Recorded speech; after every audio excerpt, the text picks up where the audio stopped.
Logical reasoning. अब इस particular class में स्टूडेंट्स मैं आपको एक ब्रीफ इंट्रोडक्शन दूंगा about the new subject that is logical reasoning.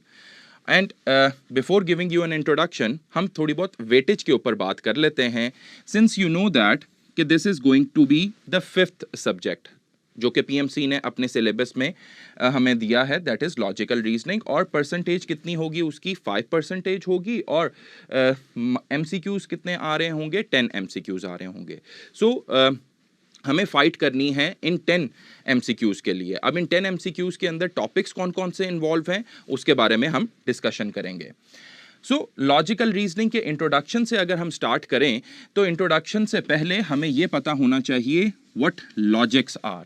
Logic it is nothing but a study of valid reasoning. अब ये रीजनिंग की स्किल्स को कैसे इन्हांस किया जाता है या कैसे डेवलप होती हैं? This reasoning comes from the logics, यानी उससे पहले एक लॉजिक डेवलप होती है और फिर then you move towards the reasoning. और लॉजिक्स कैसे डेवलप होती हैं? अगर हम थोड़ा सा स्टेप बैकवर्ड जाएं लॉजिक से तो you will start thinking. So the very first step you will do is thinking, and thinking leads to logics, and logics then leads towards the reasoning.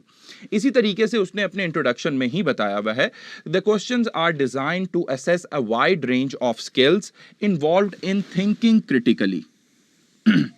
Now, what you are supposed to do is thinking critically with an emphasis on skills that are central to reasoning. और emphasis हमारा किस पे होगा कि वो जो thinking produce हो रही है, that thinking comes up with the reasoning as well.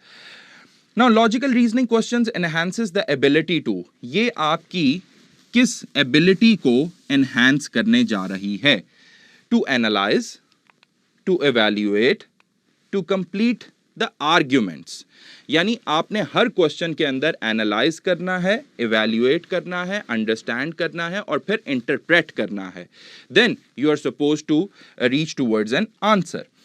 Now types of reasoning questions जो कि पीएमसी ने अपने सिलेबस में इन्वॉल्व किए हैं, तो वो देखिएगा। The very first is critical thinking, the second one is letter and symbol series, then we have logical deductions, number 4 पे logical problems, number 5 पे course of actions, number 6 पे cause and effects।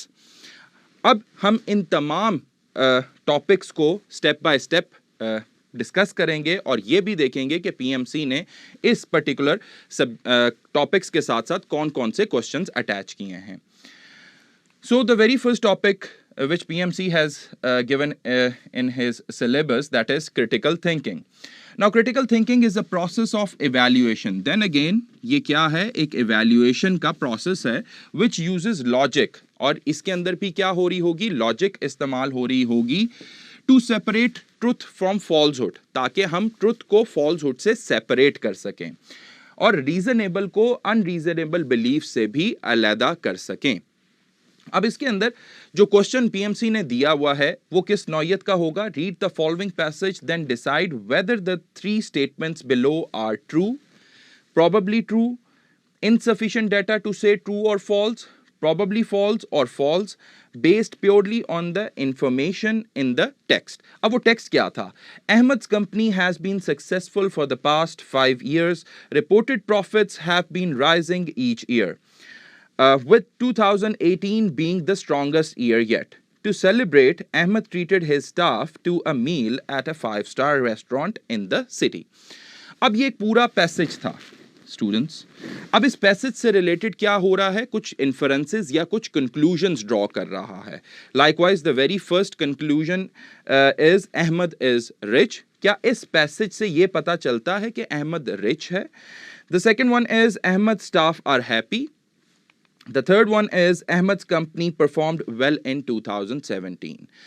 अब आपने इसके अंदर करना क्या है? इस पैसेज को एनालाइज करना है और फिर इंटरप्रेट करना है और फिर ये जो very first Ahmed is rich ये जो उसने कंक्लूड किया है इसके बारे में ये बताना है कि वेदर दिस स्टेटमेंट जो कि उसने कंक्लूड की है whether it is true, probably true, insufficient data to say true or false, or probably false, or in the end false. So these are going to be your options actually. Alpha पे true होगा, beta पे probably true होगा, Charlie पे insufficient data होगा, and delta पे probably false होगा, and then ईटा यानी जो लास्ट फिफ्थ ऑप्शन होगा उसके ऊपर फॉल्स होगा. और वो आपने पहली जो स्टेटमेंट उसने बताई है उसके अगेंस्ट बताना होगा इन 5 ऑप्शंस में से. Then the second statement, Ahmed staff are happy, उसमें भी इस पैसेज को मद्देनजर रखते हुए इसी की रूह से आपने ये बताना होगा कि ये 5 ऑप्शंस में से इसका क्या आंसर बनता है.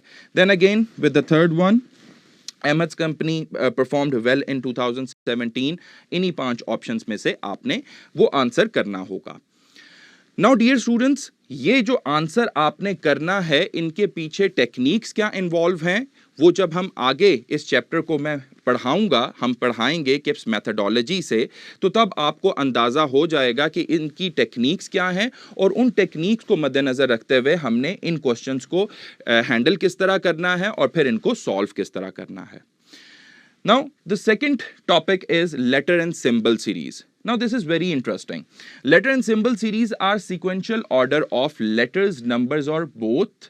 वो कह रहा है कि letters and symbol series के अंदर जो questions आएंगे वो sequential order होगा. Now, this word sequential ये बेसिकली अराइव हुआ है सीक्वेंस के वर्ड से. तो सीक्वेंशियल ऑर्डर होगा यानी सीक्वेंस होगा किसका, लेटर्स का, नंबर्स का या फिर बोथ का. बोथ का क्या मतलब है कि ऐसा सीक्वेंस होगा जिसके अंदर नंबर्स और लेटर्स दोनों आ रहे होंगे. Arranged in such a way that each term in the series is obtained according to some specific rules. अब वो अरेंज हुए में होंगे और हमारा काम क्या होगा कि हमें वो रूल आइडेंटिफाई करना है कि किस रूल के तहत वो सीक्वेंस आगे की तरफ बढ़ रहा है. These rules can be based on mathematical operations. अब ये rules जो हैं वो बेस करते हैं mathematical operations के ऊपर. Now those mathematical operations आप लोगों ने पढ़े हुए हैं, that is addition, subtraction, multiplication, division, वो mathematical operations हो सकते हैं. Place of letters in the alphabetical order, etc. Now when we talk about the letters, तो अल्फाबेटिकल लेटर्स जहन में आते हैं. तो वो उसके बारे में ये बता रहा है कि अल्फाबेटिकल लेटर्स का जो सीक्वेंस बन रहा होगा that is totally according to the place of letters in the alphabetical order. Means कि उनकी जो प्लेस वैल्यूज होंगी, जो उनकी पोजीशंस होंगी, जो कि वो अल्फाबेटिकल ऑर्डर में कंटेन करते हैं, उसके अकॉर्डिंगली. अब यहां पे जो सैंपल क्वेश्चन दिया हुआ है, look carefully at the sequence of symbols to find the pattern, select correct pattern. You can see the symbols. ये पहला सेगमेंट है, इसके ऊपर कुछ सिंबल्स दिए हुए हैं. देन सेकंड सेगमेंट कुछ सिंबल्स आ गए, third segment symbols, and in the fourth segment then again they are symbols. और फोर्थ सेगमेंट में जाके उसने एक पोर्शन के ऊपर, एक पार्ट के ऊपर, फॉर एग्जाम्पल ये जो पहला सेगमेंट बन रहा था ये 3 सिंबल्स की मदद से बन रहा था. इसी तरीके से ये जो फोर्थ सेगमेंट बनेगा ये भी 3 सिंबल्स की मदद से बनेगा. और यहां पे उसने 2 सिंबल्स आपको दे दिए हैं और एक सिंबल के ऊपर क्वेश्चन मार्क है. तो आपने वो पैटर्न आइडेंटिफाई करते हुए आपने वो सिंबल का आंसर करना है. अब इनके पीछे भी क्या टेक्निक्स हैं, वो क्या रूल्स हैं, क्या शॉर्टकट मेथड्स हैं, वो जब हम आगे आपको ये तफसील से पढ़ाएंगे तो आपको वो आइडिया हो जाएगा. Moving on to the third one, that is logical deductions. Now, by itself, ये जो नाम है deductions, इसी से ही पता चल जाता है कि हमने कुछ deduce करना है. अब वो deduce कैसे करना है? Logical deduction is a type of reasoning. It assesses a student's ability to use structured thinking. Now, this is very important. यानी एक स्टूडेंट ने क्या करनी होगी, एक स्ट्रक्चर्ड थिंकिंग करनी होगी. यानी कि हमारी जो थिंकिंग है वो अगर ऑर्गेनाइज्ड वे में नहीं पड़ी हुई तो हमें उसको ऑर्गेनाइज करना पड़ेगा, उसको स्ट्रक्चर्ड करना पड़ेगा, ताकि हम क्या कर सकें, to deduce from a short passage. यानी एक शॉर्ट पैसेज दिया गया होगा उसमें से हम डिडक्शंस कर सकें. ठीक है. Now, sample question क्या है? There is a family of 6 persons, G, J, B, E, T and Z. Their professions are teacher, writer, actor, singer, dancer and lawyer, but not respectively in the same order. हमारे पास क्या चल रहे हैं? एक family है 6 persons की और उनके प्रोफेशंस वो बता रहा है teacher, writer, actor, singer, dancer and lawyer, but not respectively in the same order. और ये रिस्पेक्टिवली सेम ऑर्डर में नहीं है. बस उसने प्रोफेशंस बता दिए और उन फैमिली ऑफ 6 पर्सन्स की कास्ट बता दी कि वो ये होंगे. Then G is a teacher. अब फर्दर वो आगे बता रहा है कि जी उसमें से कौन से प्रोफेशन से बिलोंग करता है, that he is a teacher. G is a dancer, B is neither writer nor actor, E is neither singer nor lawyer, T is an actor, J is a lawyer. ठीक है, ये तमाम passage में उसने जो information देनी थी वो दे दी। अब इसमें से क्या डिडक्शंस हो सकती हैं वो हम देखेंगे और फिर उसके बाद हम क्वेश्चन का आंसर करेंगे। From the information given above try to answer the following question. वो फॉलोइंग क्वेश्चन कौन सा था? Who among them has a profession of lawyer, यानी इन सारों में से ये जो आपको ऑप्शंस दिए गए हैं किसका प्रोफेशन आपके पास लॉयर का था। तो दैट इज क्वाइट ऑब्वियस कि यहां पे जो भी पैराग्राफ यहां पे दिया हुआ है उसके अकॉर्डिंगली आपको पता चल जाएगा। और यहां पे ऑलरेडी उसने इन दी अपनी क्लोजिंग सेंटेंस के अंदर उसने बताया हुआ है that J is a lawyer, तो इट इज क्वाइट ऑब्वियस कि अल्फा जे इसका राइट आंसर होगा। बट देन अगेन इसके अलावा तमाम ये जो आपके पास पर्सन्स बताए हुए थे उन तमाम के प्रोफेशंस बताए जा सकते हैं अगर क्वेश्चन को कुछ और लिहाज से भी पूछ लिया जाए। अब उसके अंदर क्या टेक्निक्स इन्वॉल्व हैं वो जब हम यूनिट के अंदर जाएंगे तो वही तभी आपको वो सीखने को मिलेंगी। Students, now we have logical problems on number 4 topic. Logical problems are puzzles, ये कुछ पजल्स होंगी, राइट? अब इन पजल्स को किस तरह सॉल्व करना है? Which require people to use deductive reasoning, और ये रिक्वायर करती हैं डिडक्टिव रीजनिंग स्किल्स को and need to look at different pieces of information. और इसके अंदर आपको कुछ पीसेज ऑफ इंफॉर्मेशन की तरफ देखना पड़ेगा in order to arrive at an answer, ताकि आप आंसर तक पहुंच सकें। लाइकवाइज सैंपल क्वेश्चन क्या है? A lullaby is a song, no song is prose, some proses are epics. तो ये एक क्वेश्चन है और यहां पे आपको कुछ पीसेस ऑफ इंफॉर्मेशन जिस तरीके से वो डिस्क्रिप्शन में बता रहा है वो देखने को मिल रही हैं। तो ये these are the pieces of information, you need to gather them and फिर इसके अंदर से डिड्यूस करना है आपने रीजनिंग स्किल्स के साथ और फिर आपने आंसर तक पहुंचना है। नाउ ये सैंपल क्वेश्चन के अंदर ये उसने एक स्टेटमेंट कायम कर दी है जो कि कुछ डिफरेंट सेंटेंसेस के ऊपर है। Now for example very first sentence, second sentence and the third sentence, ठीक है? ये स्टेटमेंट्स हैं और इन स्टेटमेंट्स के लिहाज से उसने कंक्लूजन्स ड्रॉ की हैं। अब इन स्टेटमेंट्स को क्या कहते हैं पर्टिकुलरली, ये जब आप चैप्टर पढ़ेंगे तो तभी आपको क्लियरली वहां से पता चल जाएगा। अब ये कंक्लूजन्स में some proses are songs, some epics are lullabies, some songs are lullabies, ये जो उसने कंक्लूजन्स ड्रॉ की हैं these are from these 3 statements. और इसमें वो पूछ क्या रहा है ultimately, which of the following is most appropriate in the above case. अब इनमें से इन तीनों में से कौन सा मोस्ट अप्रोप्रिएट है? मोस्ट अप्रोप्रिएट के साथ साथ वो ये भी पूछ सकता है कि कौन सी फॉलो करती है, इस लिहाज से भी। तो हमने ये देखना है कि ये कंक्लूजन्स आपके पास अप्रोप्रिएट हैं या इनअप्रोप्रिएट हैं, या फॉलो करती हैं या फिर अनफॉलो करती हैं। तो उसने कहा कि only 2 is appropriate, only 3 is most appropriate, 1, 2 and 3 are inappropriate and 1, 2 and 3 are appropriate। इसके accordingly हमने आंसर करना होगा। Then we have the course of actions। course of actions के अंदर अगर हम देखें तो course of action is a step or administrative decision। Now this is very important word कि इसके अंदर क्या करना है, कौन से एक्शंस लेने हैं। वो एक्शंस टोटली बेस करते हैं एडमिनिस्ट्रेटिव डिसीजंस के ऊपर, to be taken for improvement. और ये डिसीजंस क्यों लिए जाते हैं? For the sake of improvement, follow up और further action in regard to the problem और policy etcetera. On the basis of information given in the statement to be true, students should decide which of the suggested courses of action logically follows for pursuing। अब इसके अंदर होगा क्या dear students कि हमें एक statement दे दी जाएगी और स्टेटमेंट के साथ कुछ कोर्सेज ऑफ एक्शंस भी दिए गए होंगे। लाइकवाइज यहां पे आपको 2 कोर्सेज ऑफ एक्शंस देखने को मिल रहे हैं। अब हमने उस स्टेटमेंट यानी वो एक प्रॉब्लम होगी, उस प्रॉब्लम के लिए जो एक्शन लेना है हमने वो डिसाइड करके बताना होगा। और वो जो एक्शन होना चाहिए that has to be for the improvement, ताकि उसको आगे परस्यू किया जा सके। तो वो कहता है power supply on state x is terribly poor. एक स्टेट एक्स है, वहां पे पावर सप्लाई की जो सहूलत आ रही है, जो सप्लाई आ रही है वो क्या है? निहायत ही खराब है, टेरेबली पुअर है। तो वापडा should urgently take action against power theft. तो वापडा को क्या करना चाहिए? एक्शन लेना चाहिए बिजली चोरी के मामले में। सेकंड वन में क्या कहता है, the government should generate more power, या फिर हुकूमत को ज्यादा बिजली पैदा करने की जरूरत है।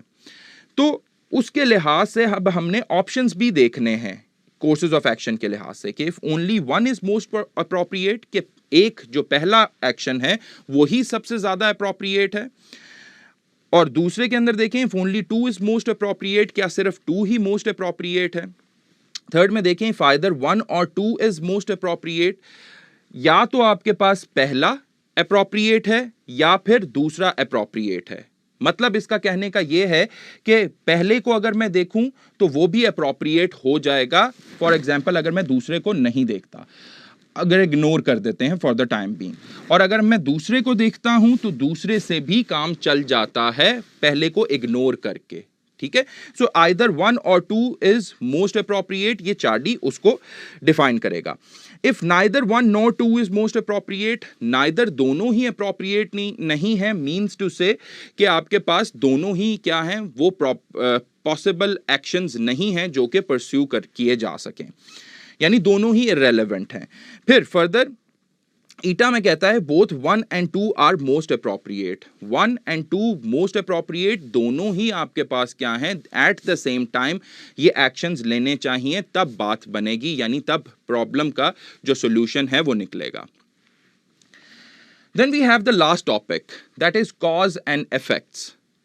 क्या कहता है, cause and effect is the relationship, now this is particular relationship है between two things when one thing makes something else happen. ये एक रिलेशनशिप है दो चीजों के दरमियान में, जब एक होती है तो फिर दूसरी हैपन होती है। Likewise, when examining events, people naturally seek to explain why things happened. जब कोई भी इवेंट होता है तो फिर लोग इस बात को सोचते हैं कि ये चीज हैपन क्यों हुई या फिर अकर क्यों हुई। This search often results in cause and effect reasoning, और ये जो सर्च है वो उनको इस cause and effect reasoning के ऊपर लेकर जाती है। क्वेश्चन क्या था, स्टेटमेंट्स दी गई होंगी, यहां पे सिर्फ 2 स्टेटमेंट्स दी गई होंगी। The standard of living of people of the average income group has been rising since the last 2 years। जो लोगों की तर्ज जिंदगी है उसका मयार एवरेज इनकम ग्रुप के लिए वो बढ़ रहा है, राइज कर रहा है पिछले 2 सालों से। Pakistani economy has been showing a significant growth.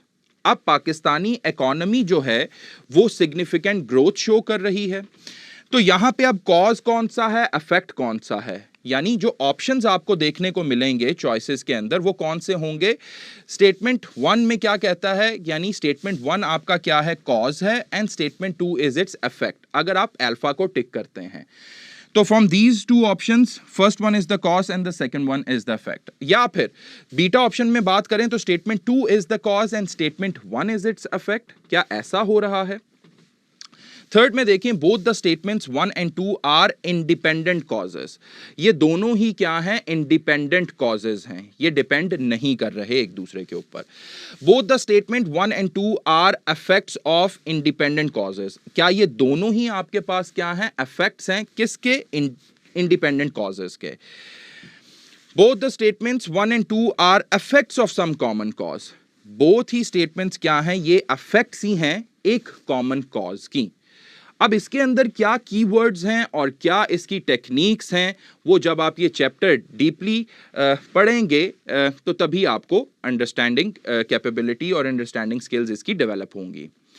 तो डियर स्टूडेंट्स, ये जो टोटल 6 टॉपिक्स थे लॉजिकल रीजनिंग से, उनको मैंने पीएमसी के क्वेश्चंस के साथ सिर्फ लिंक अप किया है और आपको थोड़ी सी नो हाउ डेवलप करने की कोशिश की है।